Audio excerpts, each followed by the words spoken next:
Hello good morning बच्चों। आज की वीडियो में हम सॉलिड स्टेट वाले चैप्टर से क्रिस्टलीय संरचना में दोष या पूर्णता, ये बहुत इंपॉर्टेंट है। 100% इसमें से कोई ना कोई दोष पूछा जाता है, तो इसको हम बता रहे हैं। किसी क्रिस्टल में घटक कणों के पूर्ण रूप से नियमित क्रम में कोई विचलन दोष कहलाता है, क्योंकि क्रिस्टलीय संरचना शुरू में ही हमने कहा था एक नियमित निश्चित अंतराल होता है। रेगुलरिटी होती है, पंचुअलिटी होती है। कहीं पंचुअलिटी में, व्यवस्था में कहीं कोई इरेगुलरिटी आ जाती है तो उसे हम विचलन दोष कहते हैं, अपूर्णता दोष कहते हैं। इस क्रिस्टल ये जो क्रिस्टल दोष हैं ये मेनली 3 प्रकार के होते हैं। एक बिंदु दोष कहलाता है, एक इलेक्ट्रॉनिक दोष कहलाता है, एक रेखीय दोष कहलाता है। अब बिंदु दोष अपने यहाँ टॉप इसमें इंटर में सिलेबस में है, तो ये बिंदु दोष 2 प्रकार के होते हैं, एक स्टाइक्योमिति और एक नॉन स्टाइक्योमिति, यानी कि स्टाइक्योमेट्रिक और नॉन स्टाइक्योमेट्रिक। स्टाइक्योमिति में 2 दोष होते हैं, शार्टकी और फ्रैंकल। नॉन स्टाइक्योमिति में 2 दोष होते हैं, धातु आधिक्य दोष और धातु न्यून दोष। ये क्या है, इसको आगे हम स्टडी करते हैं। बिंदु दोष का क्या मतलब है? वे दोष या पूर्णताएं जिनमें घटक कण, परमाणु या आयन अनियमित व्यवस्था के कारण उत्पन्न होते हैं। इन दोषों में धनायन या ऋणायन अपना स्थान छोड़कर जो अंतराकाशी स्थान होता है उसमें चले जाते हैं। ये बिंदु दोष 2 प्रकार के होते हैं। मतलब कहने का आशय ये है कि जो परमाणु या आयन व्यवस्थित क्रम में होते हैं उनमें से कोई परमाणु या आयन अपना स्थान छोड़ करके जो रिक्त स्थान है, जिसे अंतराकाशी स्थान है, उसमें चले जाते हैं, तो इसे हम बिंदु दोष कहते हैं। ये 2 प्रकार के होते हैं। एक इसमें हमने कहा था स्टाइक्योमिति दोष। स्टाइक्योमिति दोष में क्या है कि इसमें धनायन और ऋणायन की संख्या और जो रासायनिक सूत्र द्वारा प्रदर्शित होती है बिल्कुल बराबर होती है, उनको हम स्टाइक्योमिति कहते हैं। मतलब जिसमें जो उनका रासायनिक फार्मूला है, रासायनिक फार्मूला में जो धनायन और ऋणायन की संख्या है वो फिक्स रहती है, वो चेंज नहीं होती, उसमें कोई परिवर्तन नहीं होता। जैसे AB प्रकार की यौगिक में A+ और B- आयन की संख्या समान होती है। इन दोषों में क्रिस्टलों के स्टाइक्योमिति बनी रहती है। ये दोष निम्न 2 प्रकार के होते हैं, एक शॉर्टकी दोष और एक फ्रैंकल दोष। दोनों ही दोष बहुत इंपॉर्टेंट हैं, पूछे जाते हैं। तो पहले शॉर्टकी दोष। यह दोष 1930 में जर्मनी के वैज्ञानिक शॉर्टकी ने बताया था। ये दोष तब उत्पन्न होता है जब समान धनायन व ऋणायन अपना स्थान छोड़कर अंतराकाशी स्थान में चले जाते हैं। इस दोष में संपूर्ण क्रिस्टल विद्युत उदासीन बना रहता है, क्योंकि रिक्त स्थान उत्पन्न करने वाले धनायन ऋणायन की संख्या समान रहती है। ये दोष NaCl, KCl, KBr, CaCl जैसे यौगिकों में उत्पन्न होता है, क्योंकि इनमें धनायन व ऋणायन का आकार समान होता है। जिन यौगिकों के लिए उपसहसरण संख्या का मान 6 व 8 होता है उनमें शॉर्टकी दोष होता है। अब ये शॉर्टकी दोष है क्या, इसको अभी आप चित्र के माध्यम से समझेंगे। अब ये मान लीजिए ये धनायन है, फिर ऋणायन होगा, फिर धनायन, फिर एक ऋणायन, फिर ये धनायन है, फिर ये ऋणायन है, फिर ये धनायन है, फिर ये ऋणायन है, फिर ये धनायन है, फिर ये ऋणायन है, फिर धनायन है, फिर ऋणायन। तो अब होगा क्या, यहाँ का जो ऋणायन है, यहाँ का जो धनायन है वो अपना स्थान छोड़ करके बीच में चला गया। तो बीच में चला गया और तो उससे क्या होगा, इसका ऋणायन भी एक स्थान छोड़ देगा। एक धनायन भी चला गया और एक ऋणायन भी चला गया। तो धनायन और ऋणायन, लेकिन टोटल इसमें इरेगुलरिटी आ गई ना, कि पहले धन था, फिर ऋण था, फिर धन था, फिर ऋण था। अब धन ऊपर चला गया, यहाँ धन था, फिर ऋण था, फिर धन था, फिर ऋण था। अब ऋणायन कहाँ चला गया, फिर स्पेस में। तो इससे क्या है, एक धनायन शिफ्ट होगा तो एक ऋणायन भी शिफ्ट हो जाएगा, तो ये रिक्त स्थान बचता है। तो टोटल जो परमाणु क्रिस्टलीय संरचना है वो उदासीन बनी रहती है, और इसका घनत्व तो कम हो जाता है, क्योंकि आयतन बढ़ता है। इसका जो डी जो घनत्व है वो B के क्या होता है, व्युत्क्रमणुपाती। तो आयतन जब बढ़ेगा तो घनत्व कम हो जाएगा।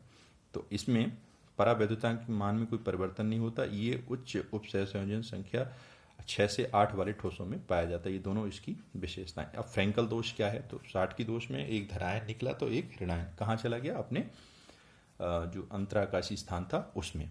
अब फ्रैंकल दोष क्या है, फ्रैंकल दोष में ये दोष 1930 में रूसी वैज्ञानिक फ्रैंकल ने दिया था।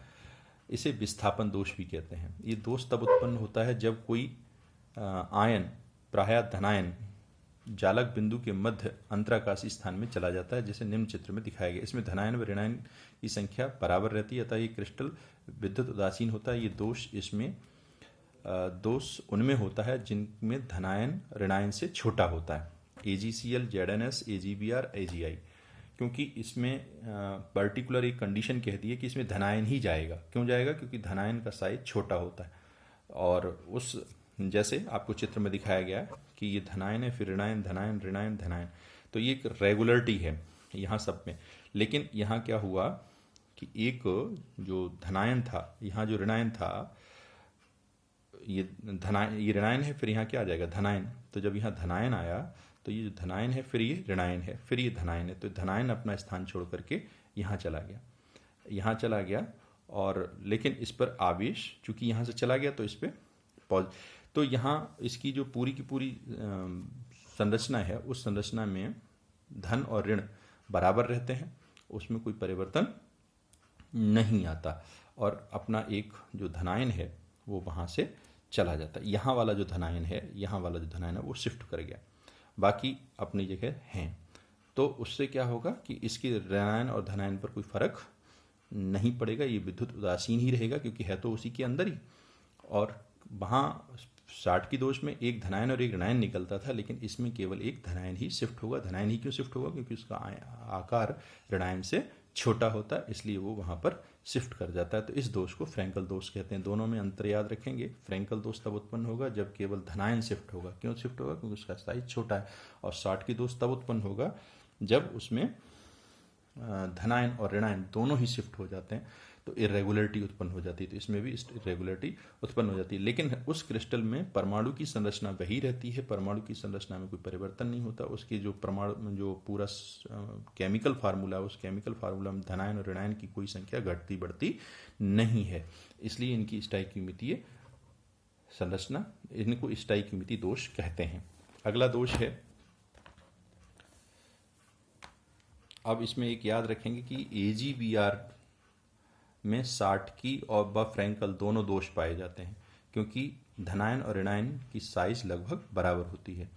और 60 की दोष की विशेषताएं, फ्रैंकल दोष की विशेषताएं, इसमें क्रिस्टल के घनत्व पर कोई प्रभाव नहीं पड़ता और इसके परावैद्युतिक मान बढ़ता है, क्योंकि समान आयनों के मध्य निकटवर्ती हो जाते हैं, मान निकटवर्ती। ये निम्न उच्च सहसंयोजिक संख्या वाले ठोसों में पाया जाता है। अब नॉन स्टाइक्यूमितीय दोष में क्या होता है? जैसा कि मैंने बोला था कि इसमें जो उनकी संरचना है, इस रासायनिक संरचना में जो परमाणु प्रदर्शित हैं,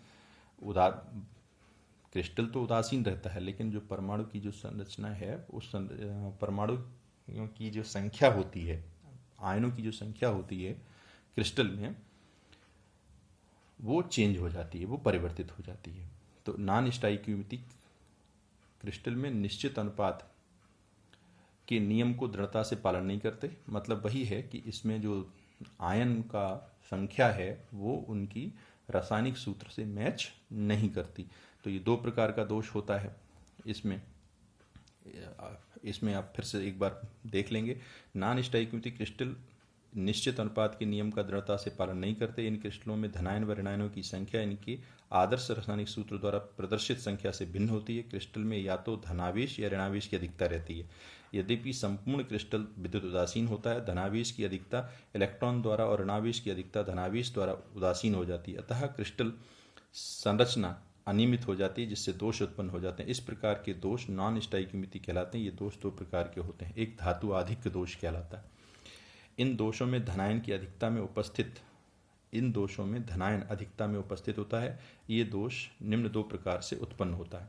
एक ऋणायन की रिक्तियों द्वारा दोष। एक ऋणायन के जालक बिंदु से हटने के कारण छिद्र उत्पन्न होता है, जो विद्युत उदासीनता बनाए रखने के लिए इलेक्ट्रॉन द्वारा ग्रहण कर लिया जाता है। ऋणायन का ये स्थान एफ सेंटर कहलाता है, क्योंकि ये क्रिस्टल का रंग प्रदान करता है। यद्यपि संपूर्ण क्रिस्टल विद्युत उदासीन होता है। ये दोष 60 की दोष के समान होता है। दोष 60 की दोष के समान होता है।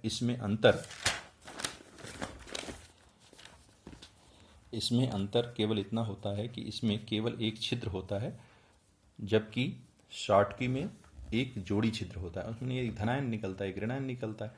इसमें जैसे NaCl को Na वाष्प के साथ गर्म करते हैं तो NaCl के पीले रंग का नॉन स्टाइकिमितीय रूप उत्पन्न होता है, जिसमें Na+ की अधिकता होती है। इस दोष में अब एक होता है अंतराकाशीय धनायनों द्वारा दोष। ये था ऋणायन द्वारा, ये धनायन द्वारा। इस दोष में एक अतिरिक्त धनायन क्रिस्टल के अंतराकाशीय स्थान में चला जाता है। इसमें धनायन जाता है, वहाँ ऋणायन जाता था, और ऋणायन का उसको विद्युत उदासीनता बनाए रखने के लिए वहाँ आ जाता था इलेक्ट्रॉन, और उसे F सेंटर कहते थे। और यहाँ पर क्या है, इस दोष में एक अतिरिक्त धनायन क्रिस्टल के अंतराकाशीय स्थान में पाया जाता है, यानी कि क्रिस्टल और विद्युत उदासीनता बनाए रखने के लिए इलेक्ट्रॉन भी अंतराकाशीय स्थान ग्रहण कर लेता है। ये दोष फ्रैंकल दोष के समान है, परंतु छिद्रों में अंतराकाशीय इलेक्ट्रॉन की उपस्थिति के कारण भिन्न है, क्योंकि वहाँ केवल स्थान छोड़ देते हैं, इलेक्ट्रॉन नहीं आते, बल्कि यहाँ पर इलेक्ट्रॉन आ जाते हैं। बस ये अंतर है दोनों में। J2 में ये दोष पाया जाता है। धातु न्यूनता दोष, इसकी भी दो संभावनाएं होती हैं। इस दोष में कोई भी धनायन अपने जालक बिंदु में से अनुपस्थित होकर पास वाले धनायन के उच्च आवेशित धनायन में परिवर्तित कर देता है, परंतु क्रिस्टल में उदासीनता बनी रहती है। इस प्रकार का दोष संक्रमण धातुओं में पाया जाता है। कौन सा? धातु न्यूनता दोष।